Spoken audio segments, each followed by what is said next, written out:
अस्सलाम वालेकुम my YouTube family, कैसे हैं आप सब लोग। आई होप आप सब लोग बिल्कुल ठीक ठाक होंगे और अल्हम्दुलिल्लाह मैं भी बिल्कुल ठीक ठाक हूँ। अच्छा जी, अभी सुबह सुबह तकरीबन 8 बजे का टाइम है और बच्चे अभी 5 मिनट हुए थे घर से निकले स्कूल के लिए। तो मैंने जल्दी से जो है चीज़ें वगैरह समेटना शुरू कर दी थी घर की।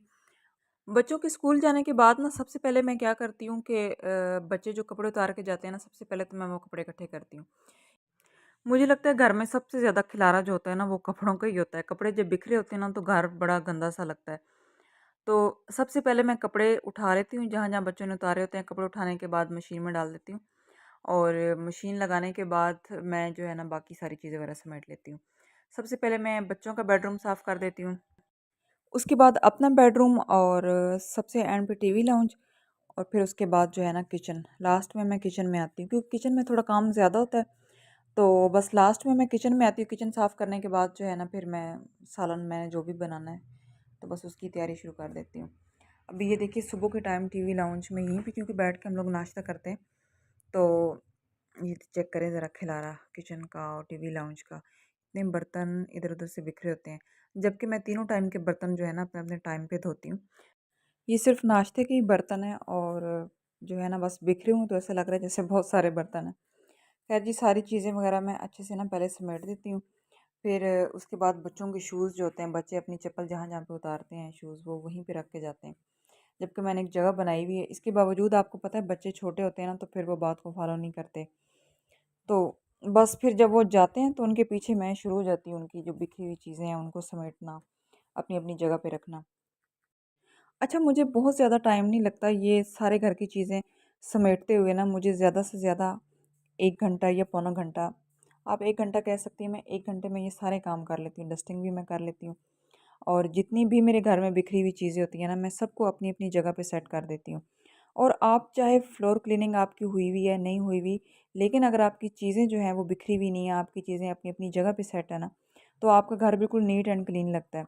अगर आपकी फ्लोर क्लीनिंग आपने टाइम ज़्यादा दिया है ना, उस पे आपकी फ्लोर क्लीनिंग हुई हुई है और आपकी चीज़ें सारी बिखरी हुई हैं, तो फिर वो सफाई का कोई फ़ायदा नहीं, आपकी वो सफाई दिखेगी नहीं, आपकी सफाई नज़र ही नहीं आती, वो ऐसा ही लगता है कि आपका घर जो है वो बहुत गंदा पड़ा है। तो मेरी कोशिश होती है कि जो चीज़ें बिखरी हुई होती हैं ना, मैं उनको जो है समेट के रखूँ।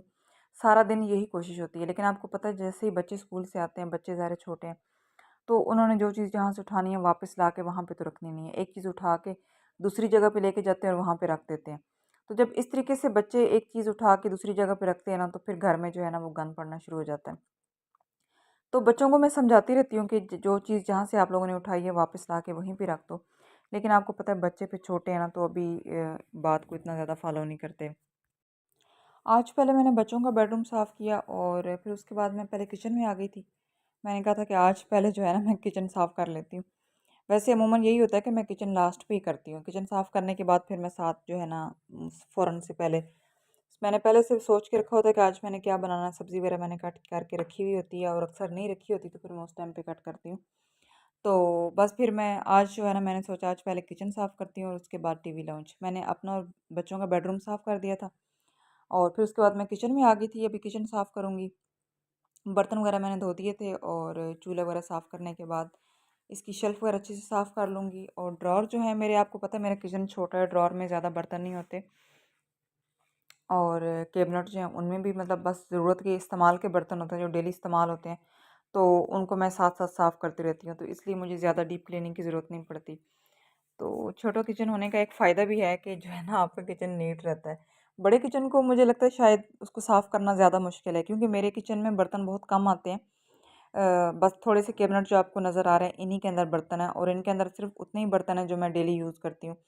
सुबह के नाश्ते के बर्तन होते हैं, दिन के खाने के या रात के खाने के बर्तन होते हैं बस। इसके अलावा फ़ालतू बर्तन मेरे किचन में नहीं है क्योंकि स्पेस नहीं है इतनी ज़्यादा। और मैंने जो इसका बर्तनों वाला जो मेरा डिवाइडर है वो यहाँ किचन में आ ही नहीं सकता, वो ज़रा बड़ा है, तो उसको मेरे बेडरूम में एक स्टोर बना हुआ है, मैंने वहाँ पे रखा हुआ है। तो मुझे कभी गेस्ट वगैरह आ जाएँ तो मुझे फैंसी बर्तन लेने हों तो मैं वहाँ से लेती हूँ जाके ना। तो थोड़ा मसला होता है क्योंकि आपको पता है डिवाइडर जो है वो किचन में ही होना चाहिए आपके बर्तन वाला। लेकिन क्योंकि स्पेस ना होने की वजह से ना मैं इसको यहाँ पे नहीं रख सकती। इस वजह से वो मेरे बेडरूम में स्टोर बना है, वहाँ पे मैंने उसको रखा हुआ है। अच्छा जी, किचन मैंने सारा साफ़ कर लिया था, बर्तन वगैरह धो दिए थे। जब खुश्क हो जाएँगे तो मैं इनको अपने-अपने कैबिनेट में जोड़ दूँगी और अभी मैं जाऊँगी टीवी लाउंज में। टीवी लाउंज किचन के बिल्कुल सामने है। सारा दिन हमारा ये इस्तेमाल होता है। अभी तो बच्चे स्कूल चले गए हैं, जैसे ही बच्चे स्कूल से आएँगे 1:30 बजे तक, बस फिर रात सोने तक जो है ना सबने यहीं पे बैठना है। तो बच्चे सारा दिन टीवी लाउंज इस्तेमाल करते हैं। मैं भी जब फ्री होती हूँ तो मैं ये अपने बेडरूम में कम ही बैठती हूँ, ज़्यादातर यहीं टीवी लाउंज में ही आ जाती हूँ।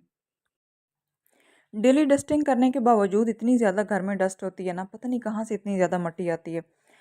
आप डेली 2 टाइम भी डस्टिंग करें ना, तो नेक्स्ट डे जब आप डस्टिंग सुबह-सुबह करते हो, तो फिर से इतनी ज़्यादा आपको डस्ट नज़र आती है। पता नहीं इतनी मट्टी जो है ना बंद घरों में भी आ जाती है। मेरा घर जो है ना काफ़ी हद तक बंद है, ज़्यादा ओपन नहीं है, थोड़ा-सा ओपन एरिया है। इसके बावजूद इतनी ज़्यादा मट्टी आती है। अच्छा, ऐसा भी होता है कि जो बंद घर होते हैं ना, उन पे भी इसी तरीके से डस्ट आती है, वहाँ पे भी चीज़ों पे ऐसे ही डस्ट पड़ती है। मतलब ज़रूरी नहीं है कि आपके घर के अंदर ओपन एरिया ज़्यादा है या थोड़ा है, तो उस हिसाब से डस्ट आती है। आपका चाहे बंद घर है ना सारा, तो फिर भी डस्ट आती है। और मेरा ड्राइंग रूम है ना वो कभी भी इस्तेमाल नहीं होता, बहुत कम इस्तेमाल होता है। कभी गेस्ट वगैरह आ जाएँ ऐसे जिनको हमने ड्राइंग रूम में बिठाना है, तो तब हमारा इस्तेमाल होता है। अदरवाइज़ उसकी वीक में सिर्फ़ एक बार सफाई होती है।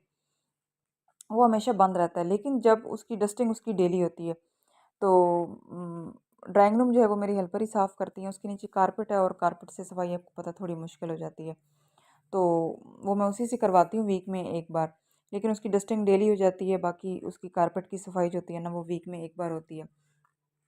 लेकिन आप यकीन करें कि वो बंद है वहाँ पे उसकी जो है ना खिड़कियाँ, वो बाहर वाली साइड पे खुलती हैं, लेकिन आगे मैंने पर्दे डाले हैं। इसके बावजूद इतनी ज़्यादा डस्ट होती है ना वहाँ पे कि अगर मैं शायद 2 दिन वहाँ पे डस्टिंग ना करूँ तो ऐसा लगता है जैसे किसी ने मिट्टी बाकायदा फेंकी हुई है सोफ़ों पे, इतनी ज़्यादा डस्ट आती है। लेकिन चलें ख़ैर वो थोड़ा गली वाली साइड पे है मेरा ड्राइंग रूम, तो शायद इस वज़ह से भी ना वहाँ से मिट्टी आती है। तो हालाँकि कोई रास्ता नहीं है, कोई जगह नहीं है, सारी खिड़कियाँ, दरवाज़े सब अच्छे से बंद हैं, उनके आगे मैंने पर्दे लगाए हैं। इसके बावजूद जो है ना वो डस्ट आती है। ये मेरा छोटा-सा गार्डन है, इसकी भी मैं डेली इसके पत्ते जो है ना वो साफ़ कर देती हूँ, क्योंकि इसके ऊपर भी बहुत मिट्टी आती है। तो वो मैं जो है ना कपड़े से कभी साफ़ कर देती हूँ और कभी जो है ना वो मैं इसके ऊपर पानी छिड़क देती हूँ, पानी से भी बहुत अच्छे साफ़ हो जाते हैं। और बगैर पानी के भी मैं बस सिर्फ़ कपड़ा भी मार देती हूँ ना, तो उससे भी बड़ा अच्छा साफ़ होता है। अच्छा, पौधों का मुझे पहले इतना ज़्यादा शौक नहीं था, मैंने किसी के घर में देखे थे तो मुझे मतलब ना बड़े वो अच्छे लगे। तो लेकिन क्योंकि हमारे घर में इतनी जगह नहीं है कि मैं ज़्यादा सारे पौधे ला के रखूँ, तो बस मैं फिर आर्टिफ़िशियल पौधे ले आई थी। मैंने कहा चलें इसी से जो है ना मैं अपना शौक पूरा कर लेती हूँ। कपड़े मेरे धुल चुके थे और सफाई भी मेरी सारी कंप्लीट हो गई थी, सारी चीज़ें वगैरह मैंने अच्छे से समेट दी थी। और अब जो है ना कपड़े कपड़े मैं ऊपर छत पे नहीं डालने के लिए जाती। कपड़े बस जैसे ही धुलते हैं तो घर के अंदर ही गैराज के अंदर ना मैंने तार बांधी हुई है, तो मैं वहीं पे कपड़े डाल देती हूँ। क्योंकि छत पे ना मैं सबसे नीचे वाले फ्लोर में रहती हूँ, फिर ऊपर मेरी जेठानी है, फिर थर्ड फ्लोर पे जाना पड़ता है कपड़े बिछाने। तो मैंने फिर क्या करती हूँ कि मैं ना यहीं गैराज में ही कपड़े बिछा देती हूँ, और मैं डेली धोती हूँ ना तो ज़्यादा कपड़े नहीं होते, थोड़े से कपड़े होते हैं और जो आराम से ना गैराज में पूरे आ जाते हैं। अच्छा जी, सब कुछ साफ़ हो गया था सारा घर वगैरह ना, तो अभी जो है ना मैं क्या करने लगी हूँ ये देखें। ये चिक्की मेरी फेवरेट है सर्दियों में ना, मैं ये बहुत खाती हूँ। मैं 2 दिन पहले अपने हस्बैंड से मंगवाई थी तो वो मूँगफली की लेके आ गए थे। मूँगफली की भी अच्छी होती है, लेकिन ना आजकल मुझे ये चने वाली अच्छी लग रही है, तो ये इतने मज़े की, इतनी टेस्टफुल होती है, तो वो मुझे मिल नहीं थी रही। तो रात में मैं अपने हस्बैंड के साथ कहीं बाहर गई थी तो मुझे ये नज़र आ गई चने वाली, तो मैंने फ़ौरन से पहले ले ली। अच्छा जी, आज मैं बना रही थी गोभी कोरमा। मैंने कहा आप लोगों के साथ भी इसकी रेसिपी शेयर करती हूँ कि मैं किस तरीके से बनाती हूँ। सबसे पहले मैंने आधा किलो गोभी ले ली और तकरीबन 1.5 पाव आलू ले लिए थे। सबसे पहले जो है ना मैंने ऑयल के अंदर 3 से 4 मिनट गोभी को फ्राई कर लिया था। अच्छा, घर में छोटे बच्चे हो ना तो सालन पकाना इतना मुश्किल काम होता है ना कि समझ ही नहीं आती बंदा क्या बनाए, कि बच्चे एक चीज़ खाते हैं, अगर एक बच्चा एक चीज़ खा रहा है ना तो दूसरे वाला जो है ना उसको वो नहीं पसंद आ रही होती। तो बच्चों को जो है ना मैनेज करना और उनको सालन खिलाना सबसे मुश्किल काम मुझे लगता है। क्योंकि मेरे 3 बच्चे हैं माशाल्लाह से, और तीनों की चॉइस जो है ना वो डिफरेंट है। तीनों की बिल्कुल भी नहीं मिलती ना, कि जैसे अगर किसी बच्चे को एक चीज़ पसंद है ना तो दोनों को भी वही पसंद आ रही है। खा लेते हैं मजबूरी में, लेकिन उनको मतलब शौक से नहीं खा रहे होते। और तीनों की चॉइस जो होती है ना खाने पीने में बिल्कुल ही डिफरेंट है। तो मैं कभी गलती से इनसे पूछ लूँ ना कि आज क्या बनाएँ, तो तीनों अपनी अलग-अलग फ़रमाइशें बताना शुरू कर देते हैं। फिर मैं कहती हूँ मैं अपनी मर्ज़ी से बना लूँगी। तुम तीनों ही रहने दो। तो आज मैं गोभी लेके आई थी, मैंने कहा आज मैं गोभी बनाऊंगी। तो इसको थोड़ा डिफरेंट तरीके से मैं बनाऊंगी। गोभी को मैंने इस तरीके से फ्राई कर लिया था। तकरीबन 3 से 4 मिनट गोभी फ्राई कर ली थी और तकरीबन 3 से 4 मिनट ही आलू भी फ्राई कर लूँगी। अच्छा, हमारे यहाँ पहले ना गैस की लोड शेडिंग नहीं थी होती, लेकिन इस दफ़ा तो हमारे यहाँ भी इतनी ज़्यादा लोड शेडिंग शुरू हो गई है गैस की। सुबह जब मैं नाश्ता बना रही होती हूँ ना 6:30 बजे, 6 बजे गैस फुल तेज़ आ रही होती है, लेकिन 10 से 15 मिनट अभी मैं चाय रखती हूँ ऊपर और बस साथ ही गैस जो है बिल्कुल कम होना शुरू हो जाती है। और जैसे ही एक पराठा बनता है तो बहुत ज़्यादा कम होना शुरू हो जाती है गैस। लेकिन शुक्र है कि तवा काफ़ी गर्म होता है ना, तो हमारे 3 ही पराठे बनते हैं। पहला पराठा जो बन जाता है, दूसरा पराठा जब मैं डालती हूँ ना तो गैस कम हो जाती है और तीसरे पराठे की दफ़ा बिल्कुल ही कम हो जाती है। लेकिन शुक्र है कि तवा गर्म रहता है, तो इस वजह से ना तीसरा पराठा जो है मेरा थोड़ा लेट बनता है, लेकिन बन जाता है।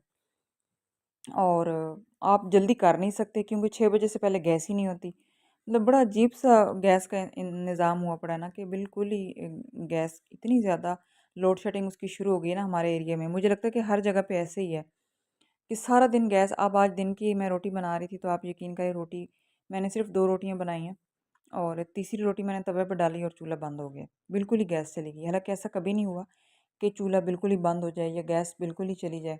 ये फर्स्ट टाइम हमारे इधर एरिया में इस तरीके से हो रहा है कि गैस बिल्कुल ही ख़त्म हो जाती है, चूल्हा बिल्कुल ऑफ हो जाता है। फिर मैंने बस दिन के टाइम भी मैं 3 ही रोटियाँ बनाती हूँ। हस्बैंड घर पे नहीं होते, बस मैं और बच्चे ही होते हैं। तो फिर मैंने अपने बेटे से बाहर से 1 रोटी मँगवाई है तंदूर से, क्योंकि 1 रोटी कम पड़ रही थी तो उसी ने खानी थी, बेटे ने ही। तो मैंने उसे कहा कि तुम अपनी रोटी बाहर से लेके आओ, तो वो फिर अपनी रोटी बाहर तंदूर से लेके आया। अच्छा, मसाला मैंने बना लिया था और आधा किलो गोभी में मैंने तकरीबन 1 बड़े साइज़ का प्याज लिया था, लहसुन अदरक का पेस्ट था और टमाटर प्यूरी मैंने ले ली थी, 3 बड़े टमाटर थे। अच्छा, जो गोभी का डंडल होता है ना, जो उसका नर्म वाला हिस्सा होता है अंदर से, उसको मैंने कट करके ना बॉयल कर लिया था। बॉयल करने से ये होता है कि मसाला बड़ा अच्छा बनता है ना, ये सारा जो होता है ना, बॉयल तकरीबन आप इसको 5 मिनट बॉयल करें, 5 मिनट में ये इतना ज़्यादा नरम हो जाता है। इसको फिर जब मसाले के अंदर ऐड करें ना, तो बिल्कुल मसाले के अंदर मिक्स हो जाता है, इतना अच्छे से ये मैश हो जाता है। और फिर गोभी का मसाला जो है ना, जो गोभी की ग्रेवी होती है, वो काफ़ी ज़्यादा बन जाती है। ये देखिए, इसको चम्मच से इस तरीके से प्रेस करेंगे ना, तो ये बिल्कुल जो है ना मैश हो जाएगा और मसाले के अंदर इतने अच्छे से जज़्ब हो जाता है, इतनी अच्छी ग्रेवी बन जाती है इसकी। बस इसको मसाले को अच्छे तरीके से भूनने के बाद इसके अंदर मैं आलू डाल दूँगी और आलू जो है, हालाँकि मैंने कट किए थे, लेकिन मैंने लास्ट टाइम गोभी बनाई थी ना, तो उसके अंदर आलू थोड़े सख्त रह गए थे। तो वो पिछली दफ़ा की गोभी मुझे याद थी, तो मैंने इस दफ़ा ना आलू थोड़ी देर के लिए पहले डालें। तकरीबन 3 से 4 मिनट मैंने पहले उनको पकाया आलू और उसके बाद फिर मैंने गोभी ऐड की, क्योंकि आपको पता है गोभी मैंने पहले फ्राई कर ली थी और गोभी वैसे भी जल्दी गल जाती है। मैंने इसीलिए ना आज आलू थोड़ी देर पहले डाल दिए थे। तकरीबन 4-5 मिनट आलू को पका के और उसके बाद फिर जो है ना गोभी डालूँगी। और गोभी तो आपको पता है कि जल्दी गल जाती है और मैंने आज इसको वैसे भी फ्राई कर लिया था, तो वो काफ़ी हद तक तो जो है ना पक चुकी है। बस गोभी इसके अंदर मिक्स करके ना और इसको मैं दम पे लगा दूँगी और दम में ही पक जाएगा सालन मेरा। अच्छा, गैस हमारी इतनी ज़्यादा कम हो गई है ना, लेकिन शुक्र है अल्लाह का कि मेरा सालन जो है ना काफ़ी हद तक पक चुका है। अब बस मैंने गोभी डाल दी थी और वो तो जो है ना 5 मिनट का मैं दम दूँगी और उस पे ही पक जाएगी। अच्छा, गोभी को जब मैं दम देने से पहले ना इसके अंदर मैं अचार डाल देती हूँ, तो उससे ना गोभी का फ्लेवर मज़ीद बढ़ जाता है और इतने मज़े की गोभी लगती है। आपके घर में कोई भी अचार है ना, बाज़ार वाला कोई भी अचार पड़ा है, मिक्स अचार है, मेरे पास ना हरी मिर्च का अचार पड़ा हुआ था, तो मैंने उसी को 2 से 3 चम्मच मैंने गोभी के अंदर डाल के और फिर मैंने उसको दम पे लगा दिया था। तो अचार की वजह से ना गोभी का फ्लेवर और ज़्यादा बढ़ जाता है और मैं हमेशा दम के टाइम पे अचार डालती हूँ। मैं चावल भी बनाती हूँ ना, तो मैं उसके अंदर भी ना जब चावल मैं दम पे देने लगती हूँ ना, तो मैं अचार लाज़मी डाल देती हूँ। तो मुझे अचार का फ्लेवर जो है ना सालन में, ये चावलों में बड़ा मज़े का लगता है, मैं लाज़मी इस्तेमाल करती हूँ। अच्छा जी, वीडियो अच्छी लग रही हो तो वीडियो को लाइक लाज़मी कर दिया करें। आप लोग इतनी इतनी इतनी कंजूसी करते हैं लाइक करने में कि लाइक का बटन बिल्कुल भी प्रेस नहीं करते। लाइक लाज़मी करते जाया करें और अगर अभी तक आपने मेरे चैनल को सब्सक्राइब नहीं किया, तो आपसे रिक्वेस्ट है कि चैनल को लाज़मी सब्सक्राइब करें।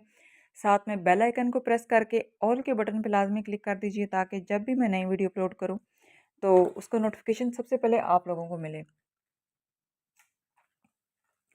अच्छा जी, ये था हमारा आज का छोटा सा व्लॉग, मेरी आज की रूटीन। तो मिलते हैं कल एक नए व्लॉग में, तब तक के लिए अपना बहुत सारा ख्याल रखिएगा और मुझे अपनी दुआओं में लाज़मी याद रखिएगा। अल्लाह हाफ़िज़।